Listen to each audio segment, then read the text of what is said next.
We are on Ayin Tesam days. And so the Gemara asks in Beishamai, the Mishnah says Beishamai Emrim Sa'or B'Kazai Zachamas Keseves, that Sa'or, leavening agent, it transgress with an olive size, whereas Chametz, it's with a Keseves, a date. The Gemara question, my time of the Beishamai, what's the reasoning of Beishamai that they say that Sa'or, the leavening agent, and Chametz are different amounts? The Gemara says, Nichtei Rachmana Chametz v'leboiser. The Torah doesn't have to write leavening agent, it should just say Chametz. And I would know that included in that is Sa'or. V'ana amina, Oma Chametz she'en chamutze kasher aser. And I would say, if Chametz, just something that has been leavened, which is not really very strong because it can't really help other things ferment, she'en chamutze kasher aser, because it's aser in an olive size. Sa'or, she'en chamutze kasher, leavening agent, your sourdough, which can make other doughs chametz. Obviously, it would also be aser in a kazayis. So from the fact that the Torah said them separately, it means that the amounts are different.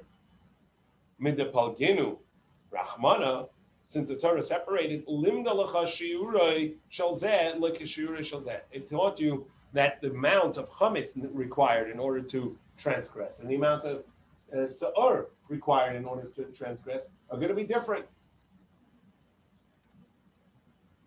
Sa'or because and therefore I'm going to say the general, as we'll see later in the Gemara, the general amount anytime we're dealing with something that you're going to eat is a kazayis, an olive size. Over here it's an olive size, and chametz, which is less, is going to be because keseves, a date.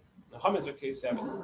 Now that's the end of that halacha of chametz. Now, yesterday we saw Rabbi in the name of Yehuda said that keseves is larger than a kibetza. A date is larger than an egg. Now, if that's true, keseves agas sha'amun yisera mikibetza is more than an egg. Mechti. Let's analyze Beishamai. Beishamai ashiyura the nafish mikazayis command. They are saying that we know that an olive size is going to be the measure amount of chametz, and it says sa'or and chametz, so it must be sa'or is the olive size, and the next level up, the next size up is going to be the prohibition, is going to be the requisite amount in order to transgress with chametz. Great. What's the next size up? If you're right, Rabbi, in the name of Rabbi Yehuda, that keseves is larger than a kibetza, so why did they jump over kibetza and egg size to keseves? Beishamai should have just said kibetza. So why did they say keseves? Must be keseves is a smaller measure than a kibetza, and they went in order. If it's not an olive size, it's the next size up, which is keseves. Beishamai ashiyura the nafish mikazayis kamahadri. They're looking for the next size up from kazayis. This is the kibetza. Let them say kibetza. Right? So that's number one. And even if they are equal, not larger, nisli kibetza, should still say kibetza because that's the classic. Elo lav shmamina must be that we can hear from here pachusa mikibetza, that keseves is less than a kibetza, and like Rabbi Tzvi said, that keseves is less. The date is less than that. Gemara says no proof.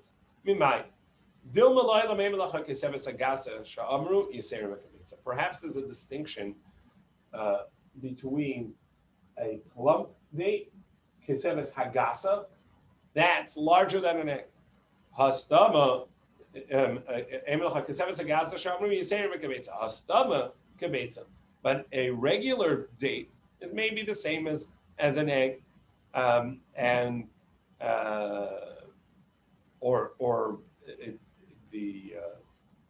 text of Tosfos seems to be that it would be, or it's less than an egg. In any case, the idea is that that's the reason Beishamai picked the kibetza, because Beishamai picked keseves, because they were talking about a regular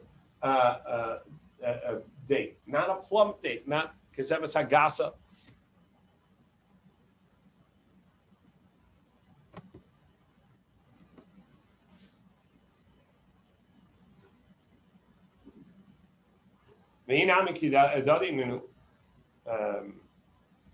Or they're equal, and it just picked one of two. But indeed, it could have said kibetza, and they picked keseves. But you're right, it could have been kibetza, and they're equal. In any case, there's no proof from that to what Rabbi Tzvi said, which is that it would be the keseves is less than a kibetza. So rather, we're going to prove it from here. We started seeing this yesterday in Rabbi Tzadok, who ate less than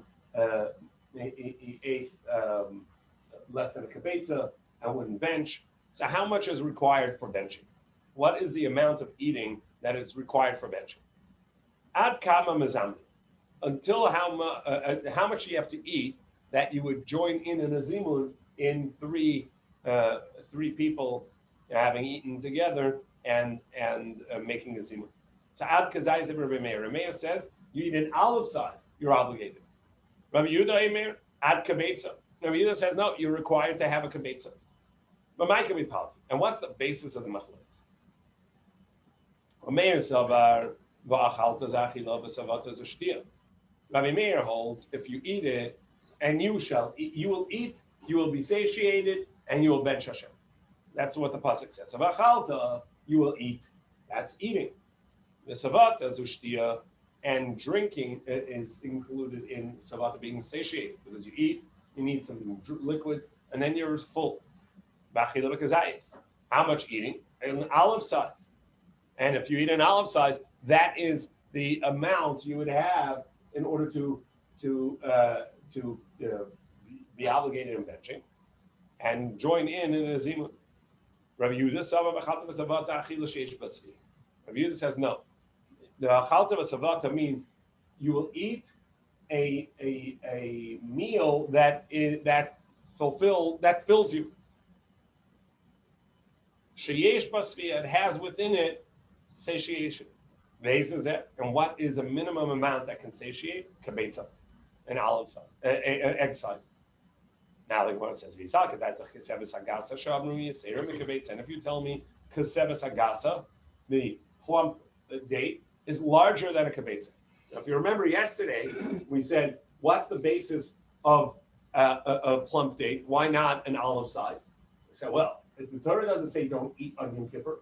The Torah says afflict yourself on Yom Kippur. The Torah says make it uncomfortable, right? And so we said, well, it's true, olive size counts as eating, but that's not enough to relax the hunger pangs, to really get you somewhat comfortable, right? So what is meis v'daita was the term in the Gemara. What is enough to meis v'daita? It must be keseves agasa, a plump date. The Rabbi Yehuda says an egg actually satiates. Can't be a keseves agasa is larger than that. You can satiate yourself, but you still wouldn't be satisfied. That doesn't make sense. You wouldn't be relaxed. No, that's got to be less, right? Not afflicting yourself has got to be less than fully satiated. So if Rabbi Yehuda says an egg size is enough to satiate, must be because Keseves Agasa is less than that. If you think that a plump date is larger than an egg, like we saw yesterday, Rabba in the name of Rabbi Yehuda in the name of Rabba, hashta kabetza savui misaba, the misbah. If an egg can make you satiated, full, daita like mesve, it's not going to calm you down from your hunger pangs. It must be the other way around. That a keseves agasa, a plump date, is less than a kabetza. And therefore, kabetza misbah, an egg size is enough to satiate. Keseves misvadaite. A plump date is enough not to satiate, but enough to calm you down, to make you less afflicted, less uncomfortable. And that's what's prohibited in Yom Kippur. So, we have this machlokes, whether this is larger or less than an egg, and the Gemara proves here, like Rabbi Tzvi, that it is less than an egg. Tanya Rebbe, and we have a brisa that Rebbe said, and now we go to pay Amin Aleph today's daf. Kol ashirin kula, all measures in regards to eating, prohibitions of eating and so on, are going to be bekazayis, in olive size. Chutz mituma seichel. Besides for the tuma that applies to food, which is going to be different than the olive size on a basis of a pasuk. Shashina akasav b'mashmod. Since the Torah expressed itself in a different way, therefore Shina Chachamim B'Shirun, the Chachamim also it told us that the measure is going to be different as well. V'rayim l'davar, and proof to that, and that to this idea that when the pasuk expresses a prohibition of eating in a different way, the measure is a different way. V'rayim davar Yom Kippur. And what difference did the Torah make in regards to Yom Kippur? Because it didn't say do not eat. It says a soul that did not afflict itself. All right. So we see that the prohibition is expressed as an affliction, as an inui, as opposed to the term that may have been simpler, which is one who doesn't eat, one who eats. And since it didn't say that, so you see the prohibition of not eating, which would be a kazayis, but rather a different measure. And what distinction did the Chachamim make in its measure? That the Chachamim said that it's a measure of a kaseves, a date, and not the olive size as it normally does for such matters.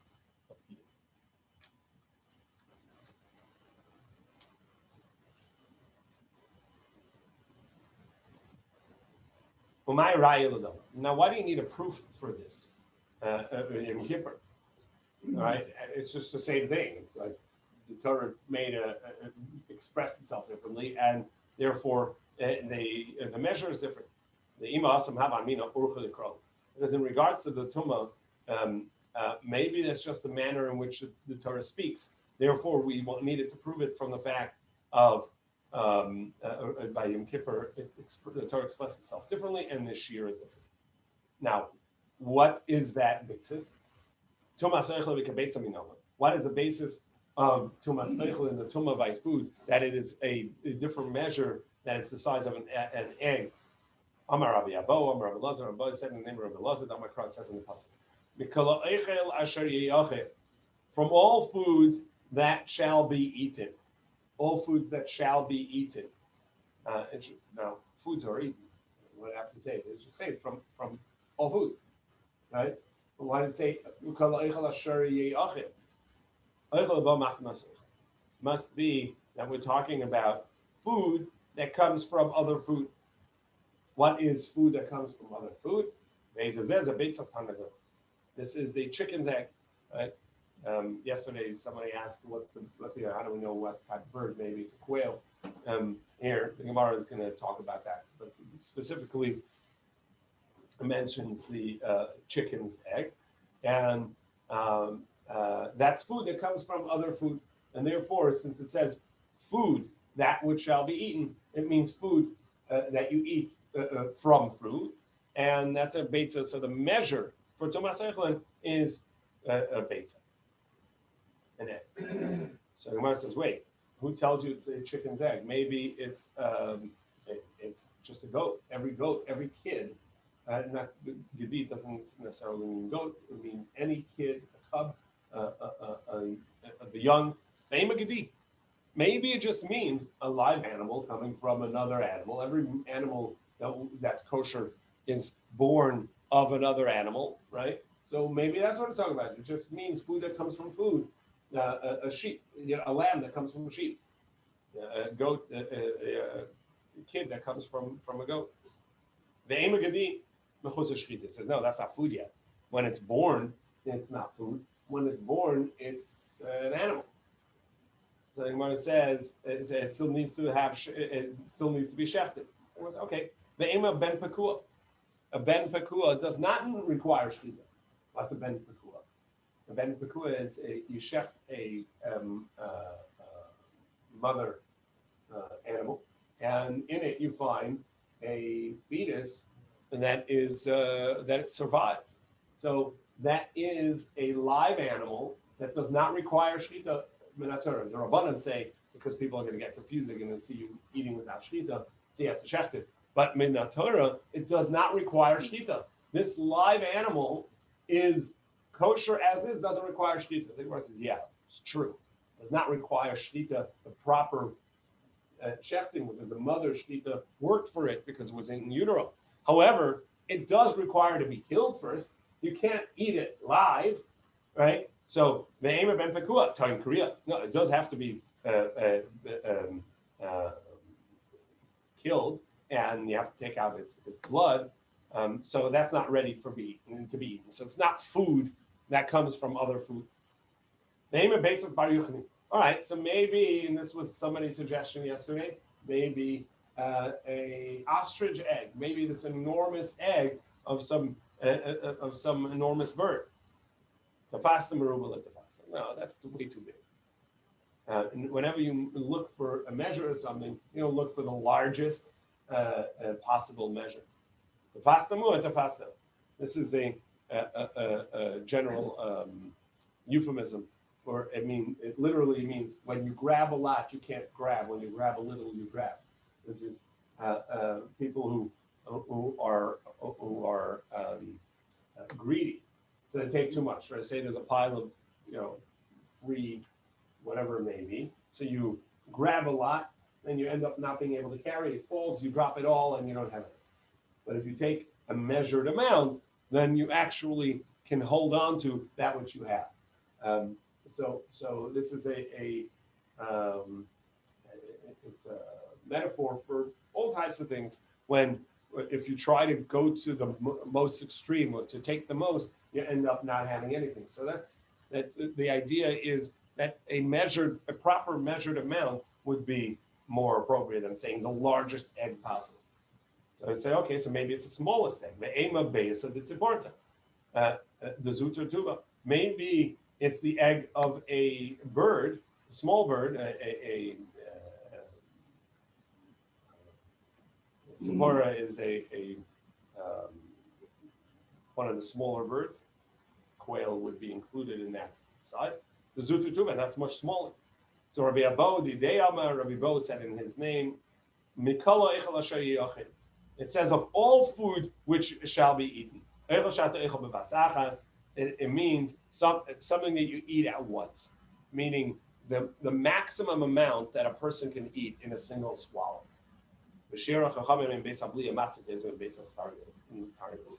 And that is that a person's swallow cannot really take larger than a chicken's egg. So that's the maximum one can swallow at once, and that's why that's an issue. The chicken's eggs are a lot smaller than that's the argument. The argument is that ours is smaller than theirs. There is an argument that says ours is smaller than theirs. Yeah. But we don't follow that. Now, luckily, we generally say that chicken eggs are chicken eggs. It's kind of misspotting all the chickens. Well, you're talking, it's hard boiled. Well, yeah, that's going to be hard to swallow at once, but we're not talking about hard boiled necessarily. We're talking about that's a single swallow, but not as a solid. Yeah, you're thinking as a solid and its diameter. Yeah. Well, I could see it as some stupid frat hazing trick. I mean, I'll bet it's been done. Yes, perhaps. But we're talking about just a general swallow. What can somebody swallow at once? Not as a solid, but as something that's already been chewed. But what would be the max amount?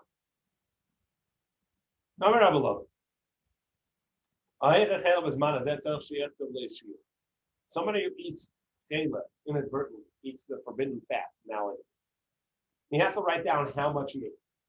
Shema Yoma Basin after. Perhaps a basin later will come.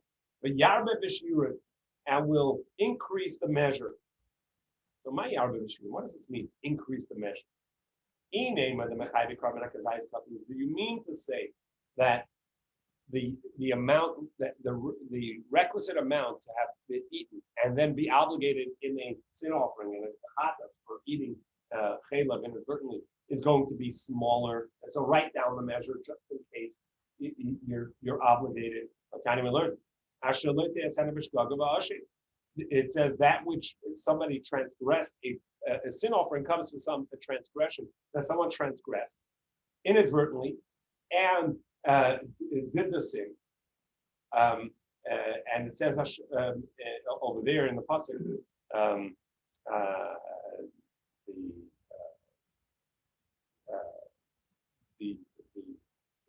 the sin has to be something that he knew, he realized he made a mistake. Hashavni Yidiyaseh, which tells us that he has to repent, he has to do tshuva, meaning he has to come to the recognition of his sin, Yidiyaseh, on his own account, on his own understanding. But if he has no idea that he transgressed because it's not the requisite amount, and later, retroactively, the basic of this, oh, by the way, for the last 2,000 years, anybody that ate this amount, a lesser amount, also counts as transgression. That's not him coming to his recognition of the sin on his own. That's based on later redefining the minimum amount. And that's not shav midiyasi. That's not coming to his own recognition of a sin. And it says hashav midiyasi may be carbon only somebody who recognizes his sin and returns on the basis of that, of his own recognition. He's obligated to carbon hashav. But if somebody else made him aware of it, he doesn't come to his own recognition. He may be carbon. He doesn't bring a sin offering. So they can't mean that later on the basin is going to retroactively redefine what is the minimum amount. Rather, it means the basin is going to increase the amount. And what this brisa means that if somebody transgressed according to their understanding, and then later they shall write down how much that is in case the obligation of the carbon applies to them, because the base mikdash is rebuilt in their day and they can bring a carbon and they're going to have, remember, I did this sin, write down exactly how much this person ate. They should write down in this way. They would be able to check with the base at the time, is this the minimum amount? Did I indeed eat enough to be obligated? Now the Gemara says, what was the first thought? The mechayv carbon that the olive size is smaller. My yarba b'shur. What does it mean? They would have increased the measure. That they would increase the obligation of carbon based on the measure being smaller. In any case, measures of prohibitions, measures and prohibitions are halacha measurements. These are from Sinai exactly. So the olive size and the egg size and the date size, etc. These are the idea that it's based on an olive size or on an egg size or a date, etc. Something with pomegranate, so on. These are all from the Torah. The halacha measurement Sinai, Moshe received it at Sinai, gave it over to Yeshua. Yeshua did the statement, and that's how we have it. Ancient, so what do you mean? And punishments and the punishment of based in mechtuk ksivi, that's written in the Torah. Rather, what it means is this: the measures of how much somebody would have to transgress in order to be required or be liable for the punishment. That's Allah. Indeed, we learned that the measures of any transgression that would be sufficient to be included in the punishment is Allah. Others, being Rabbi Meir, says that it was the basement of Yavis of Asniel ben Kanaz who established it. Asniel ben Kenaz was the leader of the Jews after Yoshua in the book of Shoftim, and it was called Yavetz, and he established it. The Lord says, what are you talking about? These are the mitzvahs. That's it. From that time on, these are the mitzvahs, and no, even a prophet cannot introduce a new mitzvah. What it means is that when Moshe Rabbeinu passed away, people forgot various things, and Sneel ben Kenaz was able to reteach that which Moshe Rabbeinu had.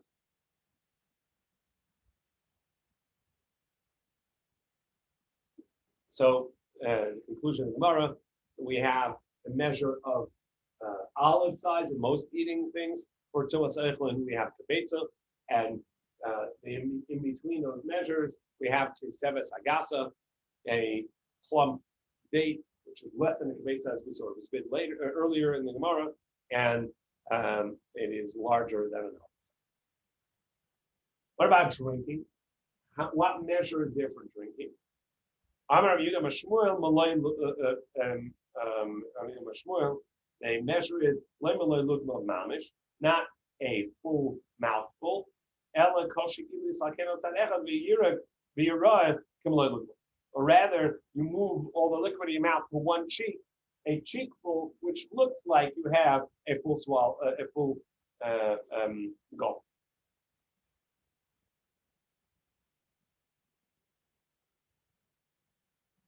So what do you mean? But our Mishnah says a gulpful, which is more than just a cheekful. It should look like a full mouthful, a full gulpful, because it is in one cheek. So as much as you can put into a cheek, and it'll blow up the cheek, and that would be the maloi. And Gemara asks, how much does he have to drink and be obligated to transgress it? The Shammai says it's a revius, a quarter of a look. And Basilo say it's actually a full mouthful, a full gulp. Rabbi Yehuda and Rabbi Yehuda says it's actually like a maloi lugma, not a full maloi lugma, but rather most of the way, right? Like Rabbi Yehuda ben Meseira says it's how much one can swallow at once. No, so we have Beis Shammai or Beis Hillel, which we usually follow the opinion of Beis Hillel, and it says maloi lugma, seemingly a full maloi lugma. So the one says, yeah, our Mishnah also said that, and we explained it away. So the price can't be any more than the Mishnah. Is it any more than our Mishnah, which we said explained to mean not that it's actually a full mouthful, but it looks like it because he put it into one cheek? So to over here, make it look like it is a full mouthful, putting it on the cheek. Okay. So the Gemara says, so what do we have? We have the opinion of Rabbi Eliezer. It said Kimmaloi Lugma, like it's a full mouthful. And we have Beis Hillel who says it's a full mouthful. And Beis Shammai who says that it's a revi, it's a quarter of a loaf. So the first question, Rabbi Eliezer and Beis Hillel are exactly the same. If you say that Beis Hillel mean not a mouthful, but a looks like a mouthful, that's what Rabbi Eliezer said.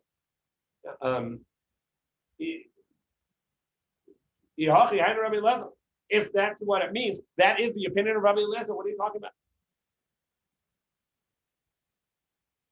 Gemara says, the distinction is, according to Beis Hillel, you have to be able to put it to the side, and it looks like it is a with plenty there, and Rabbi Eliezer says it's a maluk dachuk. It's really tight.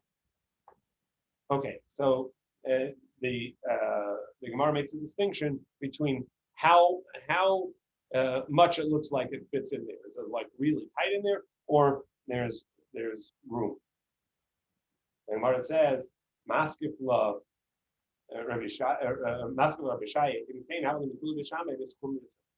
but essentially what you're saying is that Bishamai require a quarter of a load, a revius. Let's call that 3 ounces.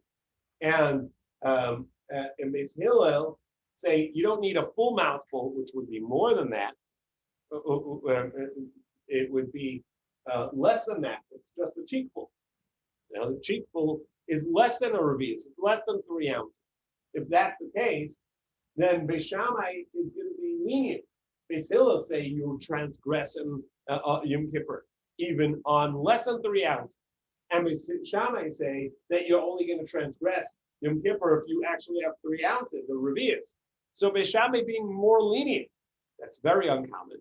And there's a list of the Mishnayos in the Mishnah and Nivius has a list of all of the leniencies of Beis Shammai over Beis Hillel, and it doesn't mention this one. Amalei ki'itchel ba'ig melch habashin. So the Gemara says actually maybe it's talking about a giant, right? In other words, you're right. And typically a cheekful may be less than malay lugma. A cheekful may be less than 3 ounces, a revius halug. But a revius halug is a set amount. It's a quarter of a lug. So it's an actual set amount. Let's call it 3 ounces. It doesn't make a difference who is drinking it.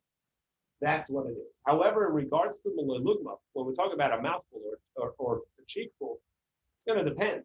You're right. For most people, that may be less than 3 ounces. But is there not the possibility of larger people, taller people, bigger mouths, right? For whom a cheekful is going to be more? It uses what? Louis Armstrong. Oh, yeah. He's talking about Og Mel Habashim, right? Which was in the previous week's parsha.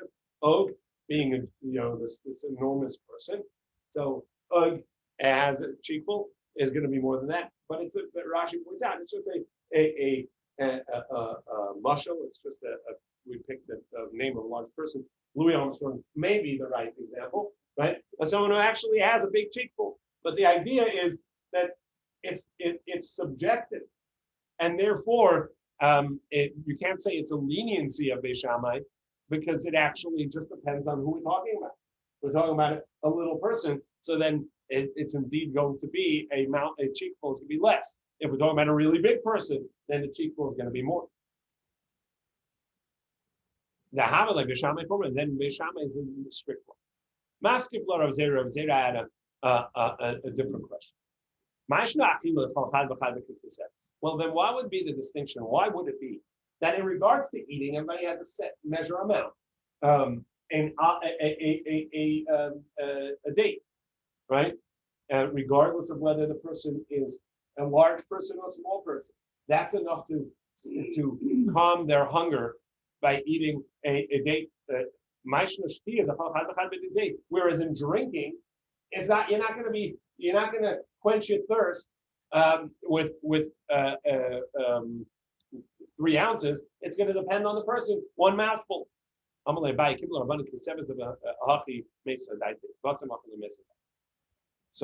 Abaye says, well, this is just the assessment of the Chachamim, that a date is enough to calm a person's hunger pangs. Whereas whereas in drinking, your own one goal is going to calm you, and not a measure that applies to someone else. It's subjective in regards to drinking. So Zera challenged that. Everybody, in order to calm their hunger, it needs a keseves, a date. And this giant, the king of Bashan, the keseves, he's also going to calm his hunger pangs. He's going to be they have the same measure of a date size is sufficient. Abaye says, yeah. Kimel Rabbanan, this is the assessment of the Rabbanan, the Bahachim Mesa Daite, that universally This will calm somebody's hunger. Unless that would not. However, miu kuli al matuba. For most people, it'll really calm them a lot. And it'll calm them a little bit. But for everybody, it has the same calming. One date is the calming amount. Maskef challenged that again. So, well, if that's the case, fatty meat, right? A good, nice, juicy steak. How much of that will calm you down in Kippur? A date size. Velul v'gefanim and grape leaves. How much of that's going to calm you down? Also, a kesevis. Really? That it's all the same, regardless of what you're eating. It's going to have the same calming effect on your hunger. A grape leaf and a date size of grape leaves and grape size of fatty meat. I'm like, Abai said, yeah. Kimler Rabbanan the Behachim said, I think Rabbanan assessed that indeed this is what calms a person's hunger. But some other mesudaiti, I think less than that does not. And however, its effect will be different. When you have a date size of fatty meat, it'll really calm you. And a little bit of important. And grape leaves will have only minimally a calming effect. But they both will calm the hunger, and less than that, less than a date size. Maskef la Rav. So Rav challenge. We also know, and we talked about this the other day, that you have to, in order for it to count as eating, it has to be that you eat it within normal time of eating. If you take a crumb now and a crumb in 10 minutes and a crumb in 10 minutes and throughout Yom Kippur, that equals the amount of a size of a date. That's not going to count as having transgressed, because obviously those eatings don't combine. In order for food to combine in count as a single eating, it has to be that you eat the measured amount, the requisite amount, within the amount of time it would take to eat a portion of bread.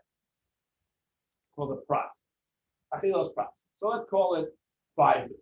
Okay? There's opinions that say it's as small, as quick as 2.5 minutes, and those that say that it's as slow as 9 minutes. That's why in Yom Kippur, generally, when somebody needs to eat shiurim, we talked about this yesterday, that we tell somebody who's ill that they will eat less than a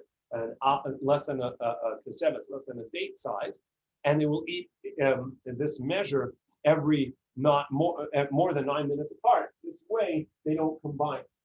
So this is the same halacha for olive size. Where anything that requires a kezayis would also require within achilas pras. So Rava challenges and says, wait, an olive size in 9 minutes, or let's call it 5 minutes, an olive size in 5 minutes combines.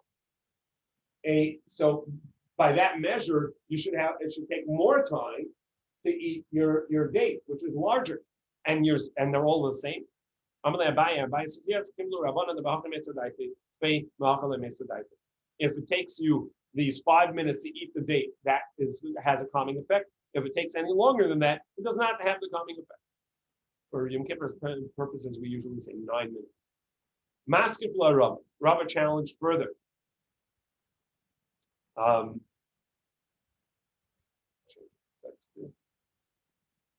Kezayis b'chtei achilas pras, kansi pras b'chtei achilas pras. It says that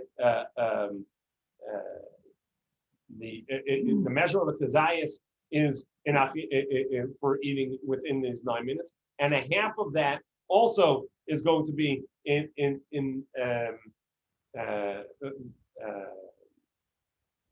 achilas pras. And this is the rule in regards to how much a person food a person would have to eat in order to make themselves tamei and invalid for eating teruma.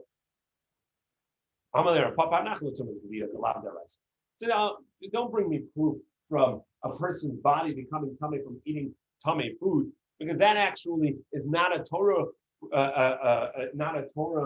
obligation, not a Torah halacha. It's a rabbinic halacha, and therefore the Chachamim made it a measure, and that's not equal to what typically would be a Torah measure.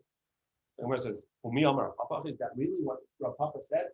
That the concept of a body becoming tamei from eating tumah is rabbinic? Vaksiv, Rav Papa quoted a pasuk that says, "Velosatamu and bahem v'nitmesimam." Don't make yourself tummy by eating it by making yourself tummy. And because you're going to become tummy. And our Papa said that's how we learn that if somebody consumes tumah, their body becomes tummy. I says no, that's not the proper basis. It's a rabbinic concept, a rabbinic tumah. Midrabana, ukra, and the verse that he brought, asmachta ba'alma. They just bring that as a conceptual support for the rabbinic enactment, but it's not an actual interpretation of the pasuk. That's not the meaning of that pasuk. The pasuk is the Torah does not have this concept of a tumas via. It's a rabbinic concept, and therefore, indeed, the measure would be.